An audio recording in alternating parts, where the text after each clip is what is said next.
بسم الله الرحمن الرحيم. السلام عليكم ورحمة الله وبركاته.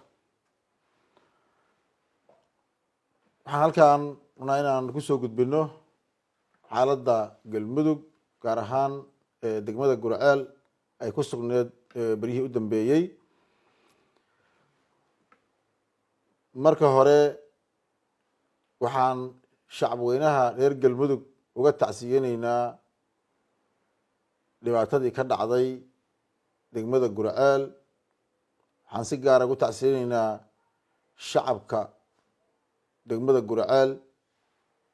dhibaatadii ka soo gaartay duulaankii hubaysnaa ay ku soo qaadeen ay ku qabsadeen kooxda hubaysan ahlu sunna wal jamaaca magaca wanaagsan adeegsata balse aan sidaas ku shaqaynayn ay deegaanadoodii uga kiciyeen guryahoodii uga barakiciyeen. aada iyo aad baan runtii arrintaas uga tacsiyeneynaa shacab weynaha shacabka degmada reer Gurceel dhibaatadii ka soo gaartay. guud ahaan meeshaa dhibkii ka dhacay intii ku dhimatay waxaan ilaahay uga baryeynaa in ilaahay u naxariisto, intii ku dhaawacantana ilaahay u boogadhayo.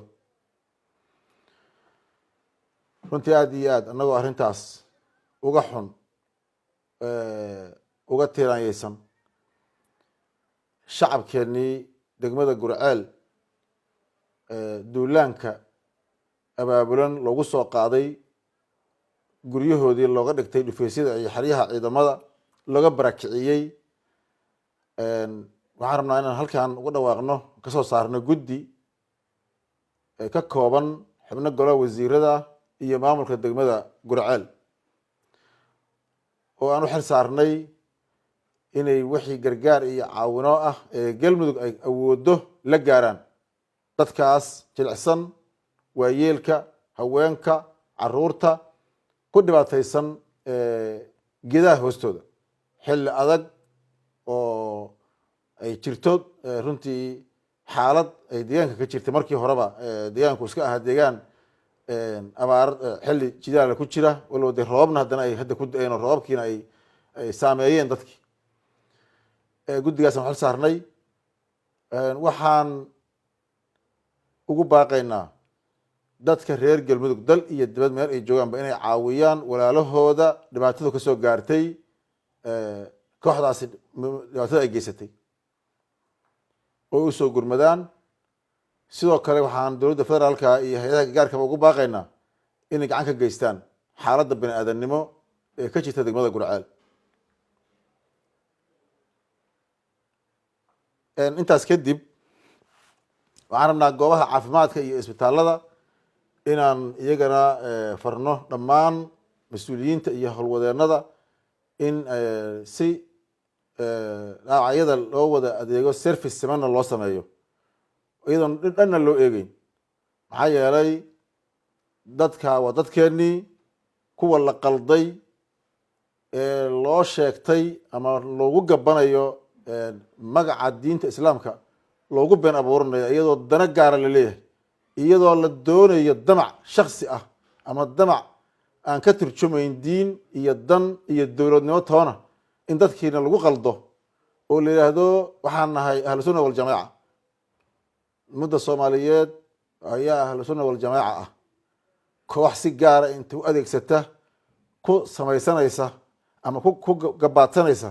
dan gaarana dadku waa ujeedaan. intii la qaldana waxaan leenahay xaqa iyo wanaagga iyo maslaxada allah tusiyo. taa goobaha caafimaadkana waa sidaas. si aad la socotaan beryahan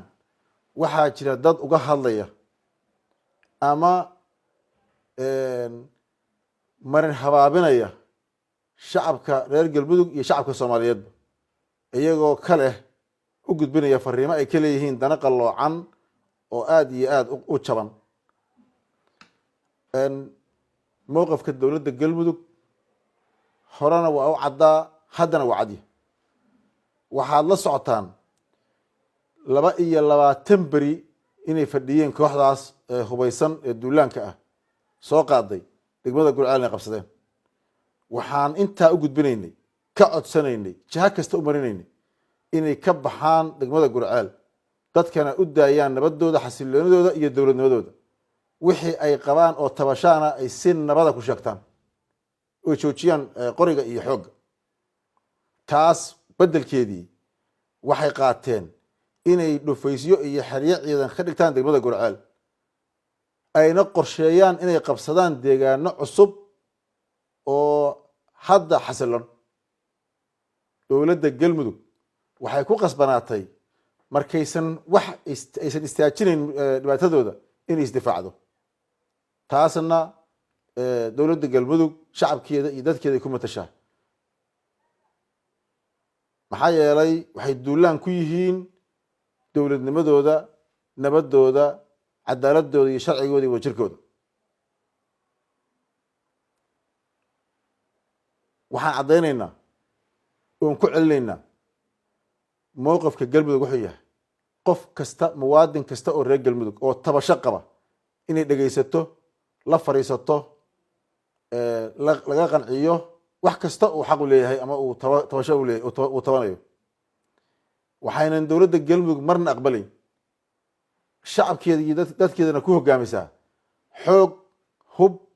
iyo qori caaradiis in dad iyo deegaanta lagu qabsado lagu kala gooyo Galmudugna lagu dowladnimadeeda iyo sharciyadeeda lagu soo duulo sidaasna damac shakhsiya lagu xaqiijiyo manaasib iyo kuraas lagu raadiyo in la shito xaaba laga dhigto dhalinyaro reer Galmudug oo qiimo badan taas ma aqbalayso Galmudug mana jirto meel ay ka socoto adduunka ay ka shaqeynayso waxayna Galmudug kala mid tahay shucuubta caalamka kala mid tahay shucuubta Soomaaliyeed kala mid tahay mana jideynaysa Galmudug wada xun oo Soomaali u horseeda dariiq madow intaas taas uga baxo waxaan la soconnaa dhinacyo gadaal ka taagan dhibaatada Galmudug gaar ahaan Gurceel ka socota oo dacminaya oo gacan siinaya oo Soomaali iyo ajnabiba leh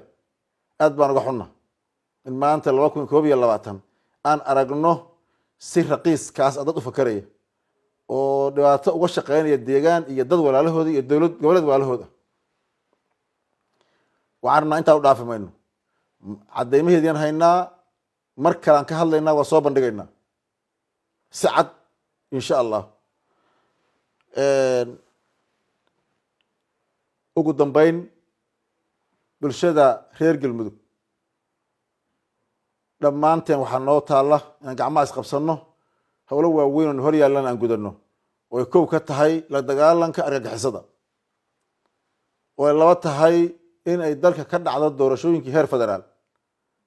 nagama leexinaysa wadada nagamana duwayso inaan la dagaalanno argagixisada iyo inaan doorashooyinkii dalku sidii loogu talagalay uga dhacaan insha allahu tacaala waxaan soo rajaynaynaa isu dardaarmaynaa guul wada jir iyo midnimo wasalaamu calaykum waraxmatullahi wabarakaatu